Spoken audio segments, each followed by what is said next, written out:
Track 40. Women in History. 1, Cleopatra, Queen of Egypt and the last pharaoh, died in 30 BCE. 2, Marie Curie received the Nobel Prize in Chemistry in December 1911. 3, Valentina Tereshkova travelled into space on the 16th of June 1963. 4, Amelia Earhart crossed the Atlantic Ocean alone by plane in 1932.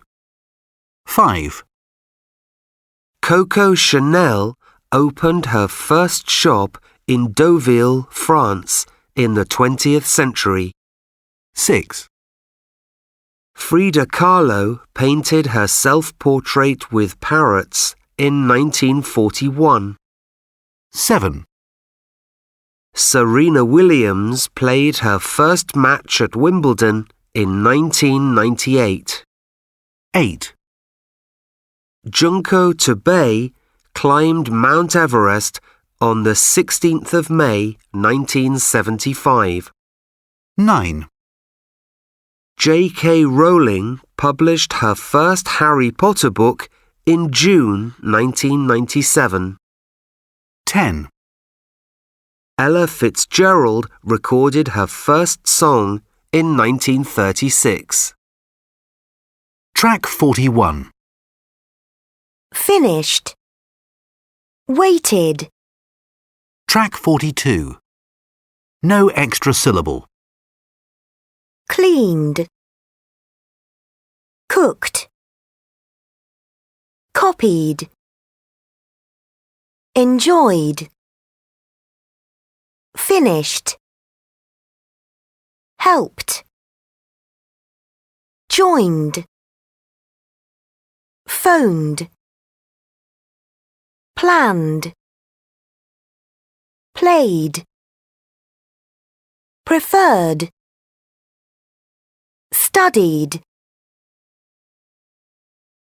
Extra syllable. Completed. Invited. Painted. Wanted. Track 43. The Great Fire.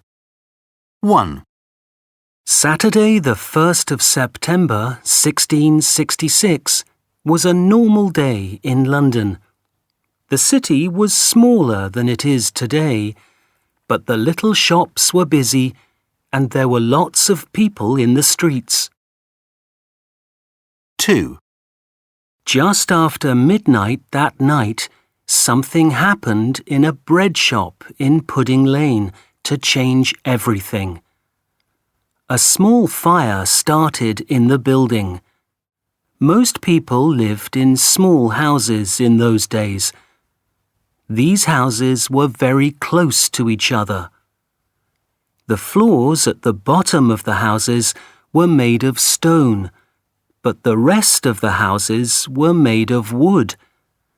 The fire moved first to the houses and shops on each side of the bread shop, jumping from roof to roof. The buildings started to burn, and the fire travelled quickly from house to house, from shop to shop, and from street to street. The fire moved very fast through the buildings and burned for 3 days, from Sunday the 2nd until Wednesday the 5th of September. 3, After the fire, the buildings made of wood were not there anymore, but many churches and the famous castle, the Tower of London, were still there because they were made of stone. 4, So the people of London decided to make new buildings of stone. You can still see many of those stone buildings from after the fire in London today. One of the most famous is a church. It's called St. Paul's Cathedral. Track 44. And welcome to Living History I Was There. My name is Dave Brown, and today's caller is Janet from Manchester in the northwest of England. Hi, Janet. Hello, Dave. So, Janet, tell us about the moment in history you remember. Well, Dave, I remember something that happened in the 1960s. I lived with my mum and dad and older brother in a flat in the city. There were no computers or mobile phones in those days, you know. There were televisions, but only black and white ones. What do you mean, Janet? Black and white ones? I mean the televisions only showed black and white films and programs. There was nothing in colour. That's not like today, Janet. I know. You didn't know what colour people's clothes were or anything like that. Anyway, the day I want to tell you about was in 1967. It was the day colour televisions arrived in the shops. My dad wanted to get one of the first ones. So he and I waited outside the shop early in the morning. Then when it opened, we hurried in to buy one. My dad and uncle carried it back to our flat in its box. It was big and heavy, and it was hard work for them to carry it up the stairs to the flat. We were all so excited. When everything was ready, Mum turned on the TV. We waited, and then there was the picture in colour. A great moment. Yes, and the first programme we watched was tennis. Green grass, white balls, it was fantastic.